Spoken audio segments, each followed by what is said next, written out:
We're on the road. Where transportation goes, community grows. Welcome to On the Road with the MTA. And welcome to another exciting edition of On the Road with the MTA. I'm Jay Gibbons alongside with Stephanie Kay from the MTA. How's Stephanie? I am very well. Thank you for asking. I think the weather's getting nicer. Yes, it's springtime. Warmer. I know. Spring has sprung. It has. You know, I must say, us here in Michigan, I know we have a lot of different, the seasons are like, 9 months of winter. You can have 4 seasons in one state in a single day. Yes, you're absolutely right. But I'll tell you, we're so lucky to live here in Michigan with the beautiful water. And there's other areas that have real problems. Like Kentucky had that huge flood. Mm-hmm. And this is actually March, so it's National Red Cross Month, and it goes together so well because we're so fortunate to be talking to the executive director of the Red Cross. Her name is Becky Gaskins. And you'd think, the executive director sitting back at a big desk just giving orders. No, she was deployed to Kentucky to help with the disaster relief of the flooding. And so she's here to talk to us right now about that. I know. You're like a hero, Becky. Thank you for joining us. Aw. Oh, thank you for having me. It is good to be with you today. I bet you it's good to be home in Michigan, too, isn't it? Yes, it is good to be home. When you're on deployment, it is around-the-clock work. And so you get home and you're pretty exhausted, but I'm glad to be home. And I'm so honored and privileged to have been able to go and deploy and support the disaster relief efforts that are still taking place in Kentucky. Well, I must say, I followed you on Facebook, and it was extremely interesting to see what you were doing. And tell us, Jay's listening right now, he's shaking his head like, yeah, I want to hear more about it. Yep. So tell us what was the most exciting, the most memorable, the most, impressive thing that you did while you were there that you saw. Yeah, so there was not a lot of news reporting around it. I think when it initially happened, it was mid-February. There was flooding that took place in the eastern Kentucky region. So I went out in this, what they call the second wave. I went out a few weeks later. They were at really week 3 and week 4 of the recovery effort. So the waters had, subsided, and people were just still cleaning out of the muck. Wow. There was over 1,000 homes were severely damaged or destroyed. So when I arrived, I flew into Louisville, Kentucky, and right away they said, we need you over in Pikeville and Pike County. So I had to drive to Lexington, and we created headquarters. We want to get as close to the people and the clients affected as we can. So we actually put up headquarters at Jenny Wiley State Park, and they actually had a shelter there. They were sheltering about 150 people who had been affected by the floods. And then we were at their convention center, and we actually had a staff shelter. So the first couple nights I was sleeping at a staff shelter just like you would envision. We were on air mattresses. But we want to be close to the clients. And when you're in a rural area, in very remote areas, sometimes that means you're going to a state park and you're making do. And I'm so amazed at the Red Cross and their partnerships and how they organize people. We were there about 2-3 days, and then they brought in these bunk trailers. And we slept inside. They were single trailers. You had just enough room to get in, turn around, and then slide into your bunk and sleep. So you didn't spend any, that was just where you laid your head at night. And then you were, during the day, you were out on the road.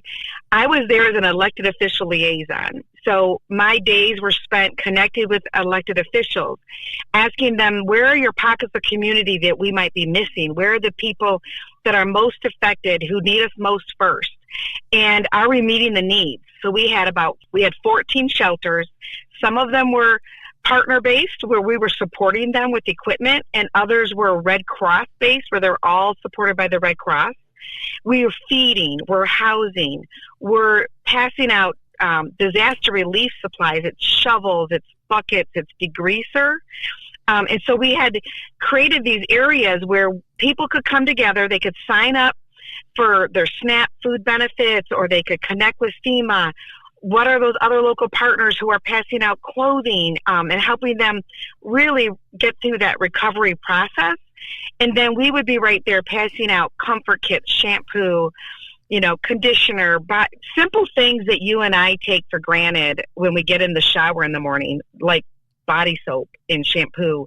Those things, we want to make sure that we're passing them out and people feel supported, and that we can be alongside them with that whole recovery process and connecting them to those other resources like FEMA and food benefits. And, some of the most impactful moments for me was sitting next to somebody and letting them share their survivor stories, holding the hands of a 72-year-old woman who said, I just wanted to give up because I was so afraid I would die. And the water started flooding her homes. And I just listening with tears in my eyes with her because, what else is there, right? It's just being that comfort. And she said she thought she would give up until someone knocked on her door and was able to help her to safety. And she said, and now I have the Red Cross helping me. And I just didn't think I would ever make it out of this. And here I am, connecting with the Red Cross and I'm getting your help. And she asked me if I would, she asked me if I would pray with her. And so I held her and I hugged her and she cried on my shoulder. And I thought if I didn't do anything else that week, I had done something because I provided her that comfort and that hope by just letting her talk. People need to tell their stories when they've been through that type of trauma. Another mom who was single said that when the floodwaters started crashing into her home, and she was in a trailer, and she thought to tie a rope around her son, who was 8 years old, and tied her to herself because she thought if they got swept away, that she would know that they were safe. She was so afraid she was going to lose him. And thank goodness they were fine. They were safe, but she was there connecting with food benefits and signing up with FEMA and working with our partners. And then we were signing her up to get some financial immediate assistance to help her with her home was destroyed. And so just, really those were those highlights when you can meet the clients and know that you're doing something for good to help them with that comfort and that hope to recover. And when after I came home, I just thought, it changes the heart. It changes your appreciation for the everyday sunshine.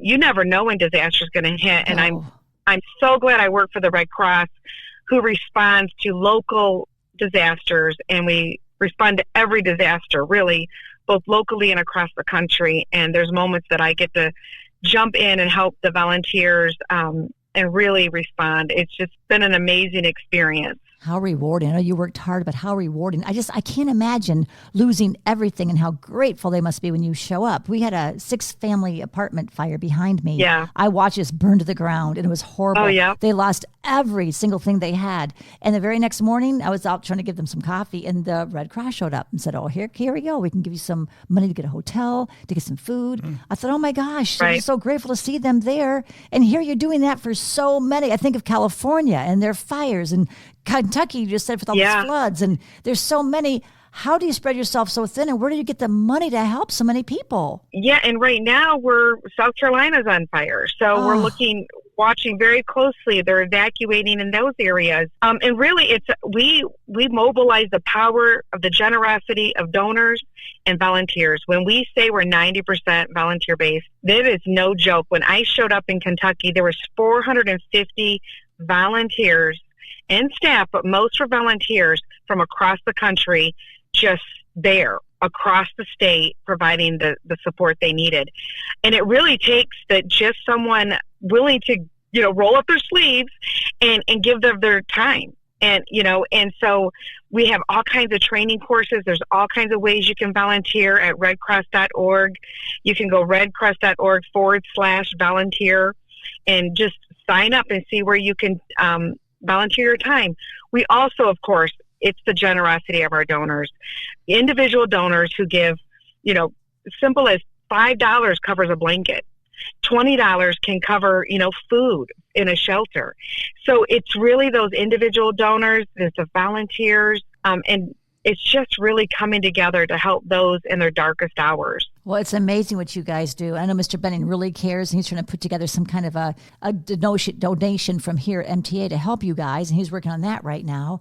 And I can't imagine the need, like you said, wouldn't blink of a second, blink of an eye, your house could burn down or something could happen. You'd least expect it. And how long were you in Kentucky helping the people that were going through the flood? I was there for 2 weeks, but we're still there. So when I said second phase, there's like the first 2 weeks is phase one. And really, when you sign up to deploy in that type of manner, you're gone for usually 2 weeks.